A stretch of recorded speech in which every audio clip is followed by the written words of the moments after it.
Halo guys, gimana kabar teman-teman semuanya? Baik-baik aja ya kan?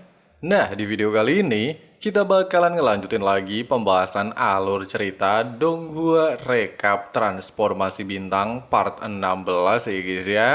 Seperti biasa buat teman-teman yang baru gabung atau belum sempat nyimak pembahasan episode alias bagian sebelumnya, Abang Frank saranin nonton dulu ya guys ya, supaya teman-teman gak gagal paham ngikutin kelanjutan alur ceritanya. Untuk linknya udah ada di kolom deskripsi. Oke lah guys, nggak usah kebanyakan drama lagi di awal video. Langsung aja simetriskan posisi reban kalian. Inilah waktunya kita baku hantam.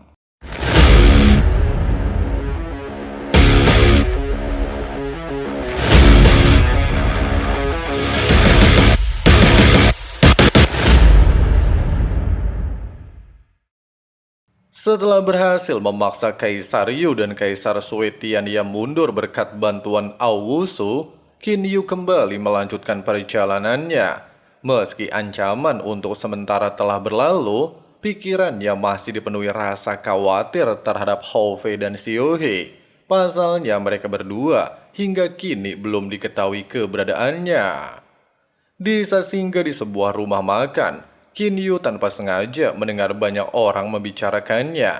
Prestasinya setelah berhasil mengalahkan banyak kaisar abadi dan bahkan memaksa Kaisar Yu mundur telah menyebar luas. Namun Qin Yu hanya tersenyum mendengarkan cerita tersebut. Satu-satunya hal yang dia pikirkan hanyalah keselamatan Hou Fei dan Xiao He. Di saat Qin Yu kebingungan tidak dapat menghubungi Meng Hong akibat jarak yang terlalu jauh untuk mendapatkan informasi, dia tiba-tiba mendapatkan informasi dari seorang pelayan mengenai formasi transmisi kuno di Bintang Batu Kuning, sebuah formasi yang memungkinkan seseorang berkomunikasi dari jarak yang sangat jauh. Setibanya di Bintang Batu Kuning, Qin Yu sempat ditolak oleh para penjaga karena formasi transmisi hanya boleh digunakan oleh orang-orang tertentu. Tapi untungnya, penguasa istana bernama Xin Feng datang dan menyambutnya dengan hormat setelah mengetahui identitas Qin Yu, bahkan mengizinkannya menggunakan formasi transmisi tanpa biaya. Melalui formasi tersebut, Qin Yu akhirnya berhasil menghubungi Meng Hong. Dari percakapan mereka, Meng Hong mengungkapkan bahwa dia telah mengetahui keberadaan Hou Fei, namun lokasi tersebut sangat berbahaya. Untuk lebih jelasnya, Qin Yu diminta datang menemuinya terlebih dahulu agar mereka dapat pergi bersama dengan lebih aman. Sebelum benar-benar meninggalkan Istana Batu Kuning, Qin Yu menyadari bahwa formasi transmisi merupakan benda yang sangat berharga untuk berjalan di masa depan. Dengan alasan tersebut, dia menukarkannya dengan sebuah senjata abadi berkualitas tinggi dan membawanya pulang seluruh susunan formasi tersebut. Singkatnya setelah bertemu Meng Hong, Qin Yu kembali berjumpa dengan sahabat lamanya alias Man Qian. Sebagai sesama kultivator, mereka melepaskan rindu melalui sebuah pertarungan persahabatan.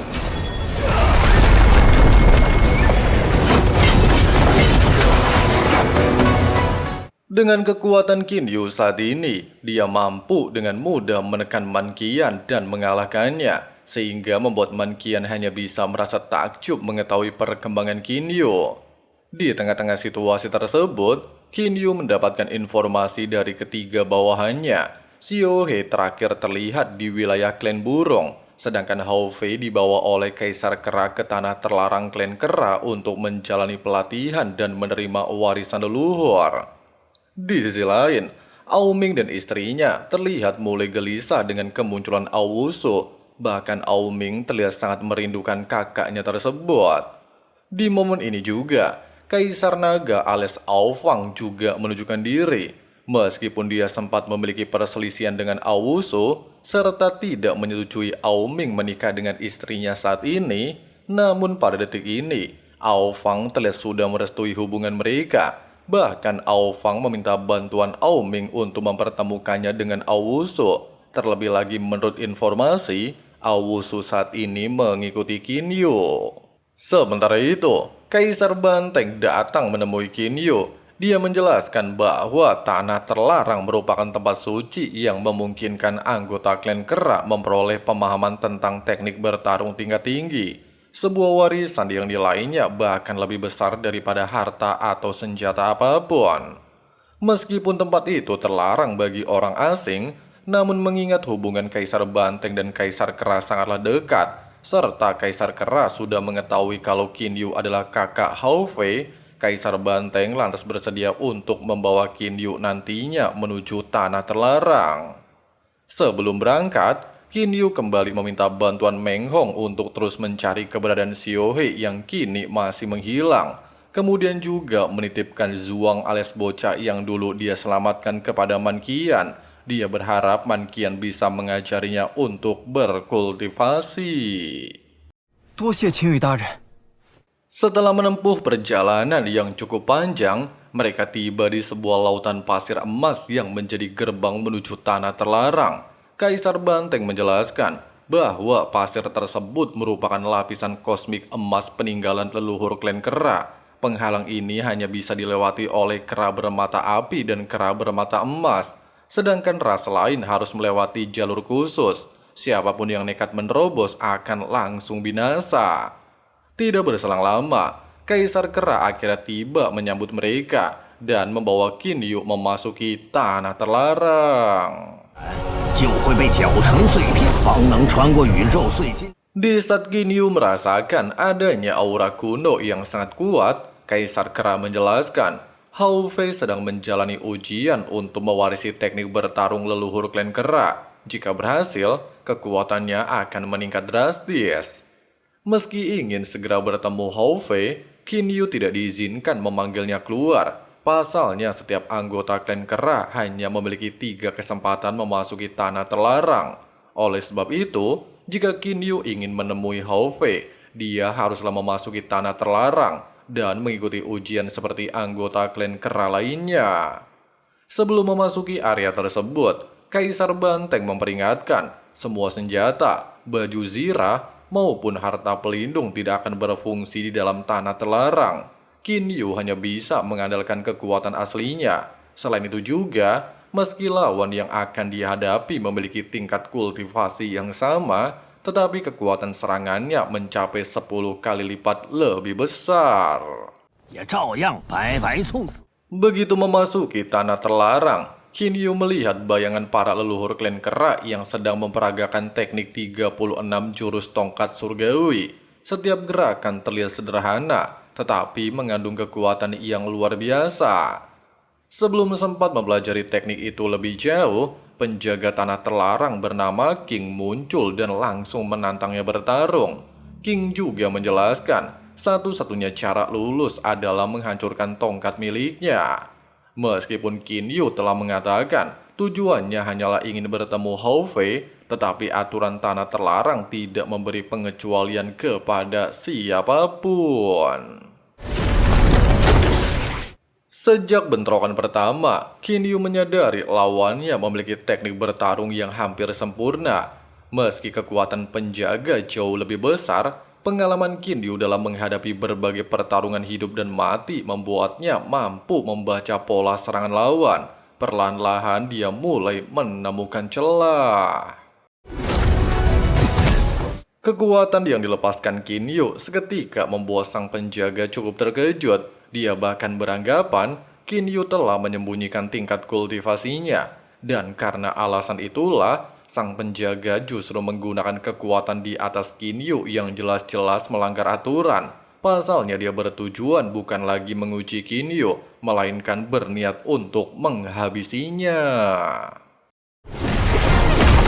Di saat yang sama, Hao Fei sedang berlatih merasakan getaran hebat dari arah pintu masuk tanah terlarang.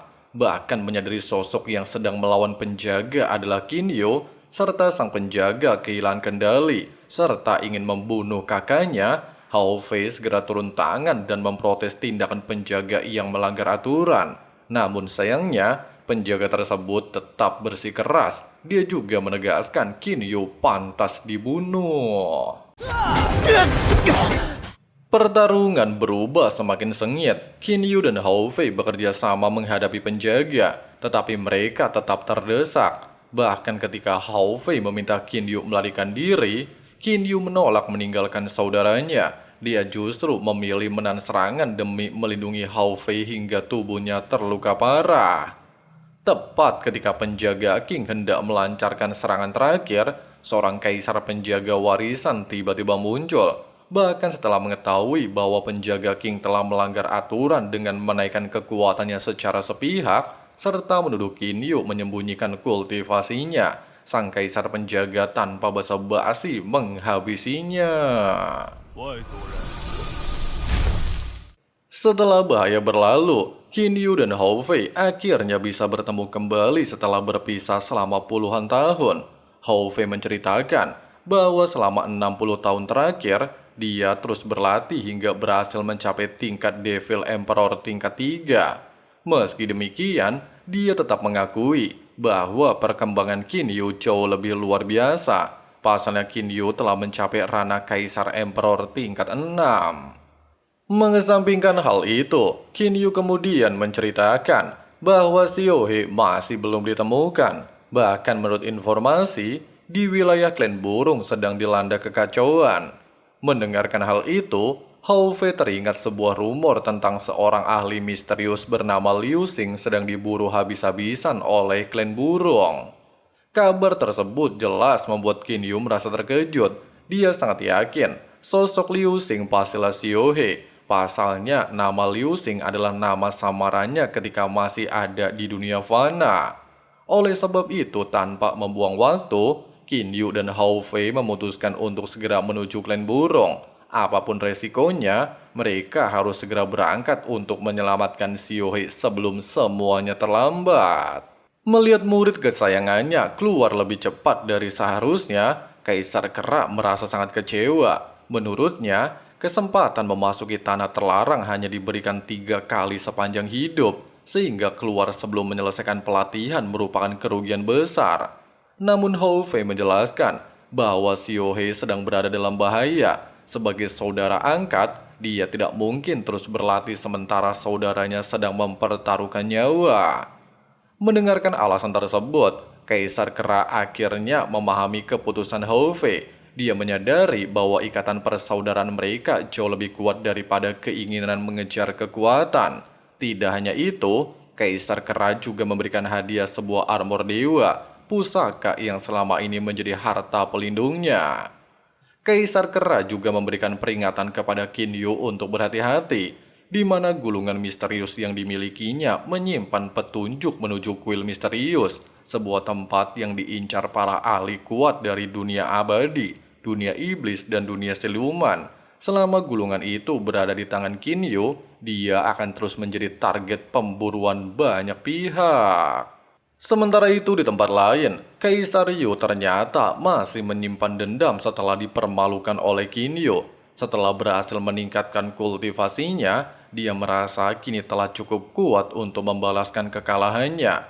Bahkan begitu mengetahui Qin Yu sedang menuju wilayah klan burung, Kaisar Yu segera mengajak Kaisar Xuan untuk menghadang dan merebut spektrum bintang. Di saat yang sama, Xiao He berada dalam situasi yang sangat genting. Dia dan istrinya bernama Bai Ling terus diburu oleh para ahli kuat. Demi melindungi Bai Ling yang sedang mengandung anak mereka, Xiao He memilih terus menghindari pertarungan. Namun para pengejar semakin mendekat hingga mereka tidak lagi memiliki jalan untuk melarikan diri. Di waktu yang sama, ketika Qin Yu berhasil melacak keberadaan Xiao He melalui hubungan spiritual, mereka justru tiba-tiba dihadang oleh Kaisar Yu dan Kaisar Xuan. Bahkan Kaisar Yu telah memasang formasi penyegel, sehingga Qin Yu dan Hou Fei tidak bisa melarikan diri. Tujuan Kaisar Yu sendiri ingin menghabisi Qin Yu dan mengambil spektrum bintang untuk diberikan kepada Kaisar Xuan. Baru saja pertarungan dimulai, Qin Yu langsung mengalami serangan telak dari Kaisar Yu dan membuatnya terluka cukup parah. Sehingga membuat Hou Fei yang beranggapan Qin Yu telah koit segera melampiaskan emosinya. dia juga menggunakan wujud asli kera air mata api untuk memberikan serangan demi membalaskan dendam. Di tengah-tengah kemarahan Hou-Fei dan dia sama sekali tidak memiliki peluang melawan dua kaisar immortal tingkat 9, Qin Yu secara mengejutkan kembali bangkit, di mana serangan Kaisar Yu sebelumnya ternyata mampu diserap oleh lubang hitam kultivasi transformasi bintang di tubuhnya, sehingga dia tidaklah mati dalam serangan sebelumnya, bahkan segera membawa Hou-Fei ke dalam alam Jianglan. Fakta tersebut jelas membuat Kaisar Yu terkejut. Dia juga mulai menyadari teknik kultivasi Qin Yu sangat berbeda dari kultivator biasa. Tepat ketika Kaisar Yu ingin mengambil kesempatan untuk segera menghabisi Qin Yu, Ao Fang alias Kaisar Naga tiba-tiba saja menunjukkan diri. Dengan kekuatan luar biasa, Ao Fang berhasil menahan serangan Kaisar Yu dan memukulnya mundur. Setelah masalah selesai, Ao Fang dan Ao Ming lantas menyatakan tujuannya menemui Qin Yu. Qin Yu yang menyadari hal itu langsung memasuki alam Jianglan dan membawa Ao Ming untuk menemui Ao Wusu. Begitu bertemu, Ao Ming langsung menyambut kakaknya dengan penuh kebahagiaan. Namun suasana hangat itu berubah menjadi canggung ketika Ao Wusu melihat Ao Fang. Dia juga meminta ayahnya untuk tidak mendekat dan hanya mengatakan tujuannya. Ao Fang sendiri menyadari semua luka yang dirasakan putranya berasal dari kesalahannya sendiri di masa lalu. Di momen ini, Ao Ming berusaha mencairkan suasana. Dia menceritakan bahwa selama bertahun-tahun, Ao Fang hidup dalam penyesalan. Sejak mengetahui Ao Wusu masih hidup dan memasuki spektrum bintang milik Niang, Ao Fang rela meninggalkan semua urusannya demi mencari sang putra. Namun sayangnya, penjelasan itu belum cukup menghapus kebencian Ao Wusu. Dia selalu mengingat masa lalunya. Sejak kecil, dia dianggap berbeda karena terlahir sebagai naga darah, bukan naga merah murni seperti anggota klan naga lainnya. Bahkan demi mendidiknya, Ao Fang selalu memperlakukannya dengan kejam. Setiap kegagalan dihukum, setiap kesalahan dianggap sebagai kelemahan, dan tidak pernah ada kesempatan bagi Ao Wusu. Dan tekanan itu membuatnya memilih meninggalkan klan naga dan memutus hubungan dengan ayahnya.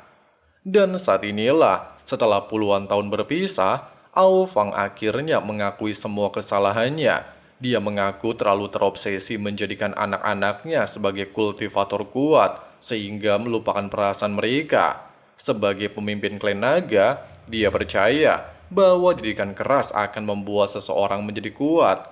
Namun setelah kehilangan putra sulungnya selama bertahun-tahun, dia menyadari bahwa cara itu justru menghancurkan keluarganya sendiri. Dengan alasan tersebut, Ao Fang meminta maaf dengan sangat tulus. Perkataan itu akhirnya meluluhkan hati Ao Wusu. Selama ini dia tidak pernah menginginkan pengakuan sebagai anggota klan naga, melainkan hanya ingin diakui sebagai anak oleh bapaknya sendiri. Melihat momen tersebut, Qin Yu juga ikut merasa lega. Namun ketenangan itu tidak berlangsung lama. Tiba-tiba batu mata air meteor di dalam tubuhnya bergetar hebat, jauh lebih kuat dibandingkan sebelumnya. Qin Yu juga menyadari bahwa getaran itu menandakan sesuatu yang besar akan segera terjadi. Singkat cerita, Qin Yu dan Hou-Fei akhirnya kembali melanjutkan perjalanan untuk mencari Xiaohe. Selama beberapa hari mereka berkeliling tanpa hasil, Zhen Ling yang merupakan bawaan Xiaohe pada akhirnya mampu melacak keberadaan tuannya berada di bintang Beumong, sehingga Qin Yu dan Hou-Fei bergegas menuju lokasi tersebut. Nah, ternyata Xiaohe sedang berada dalam situasi yang sangat berbahaya. 3 Devil Emperor terus memburunya atas perintah langsung Kaisar Iblis Rock. Ketiga orang itu bahkan tidak mengetahui alasan sebenarnya. Mereka hanya menerima perintah bahwa Xiaohe harus dibunuh. Meskipun dikeroyok 3 musuh sekaligus, Xiaohe masih mampu bertahan berkat tubuhnya yang sangat kuat, bahkan hampir setara dengan senjata abadi berkualitas tinggi. Namun keadaan tetap sulit karena selain bertarung, dia juga harus melindungi istrinya yang sedang mengandung anak mereka. Xiaohe berulang kali meminta Bai Ling melarikan diri agar dirinya tidak ikut terbunuh, namun Bai Ling menolak meninggalkan suaminya. Tepat ketika keadaan semakin kritis, Qin Yu dan Hao Fei akhirnya tiba tepat waktu. Kedatangan mereka langsung membalikan keadaan. Hao Fei menggunakan teknik tombaknya dan dengan mudah membunuh salah satu kaisar iblis. Sementara Qin Yu juga segera mengalahkan musuh lainnya. Meskipun satu anggota berhasil melarikan diri, namun ancaman bisa dianggap mereda untuk sementara waktu. Kemudian Xiaohe memperkenalkan Bai Ling kepada kedua saudaranya. Qin Yu dan Hao Fei pun terkejut ketika mengetahui bahwa Xiaohe telah menikah dan sebentar lagi akan menjadi seorang ayah. Mengesampingkan hal tersebut, Qin Yu lantas bertanya, apa alasan Xiaohe bisa diburu oleh Kaisar Iblis Rock? Xiaohe sendiri mulai menceritakan semua yang terjadi. Di saat pertama kali naik ke alam atas, Xiaohe terluka saat berlatih. Kemudian Bai Ling bersama kakaknya bernama Bai Xin datang untuk menyelamatkannya dan merawatnya hingga sembuh.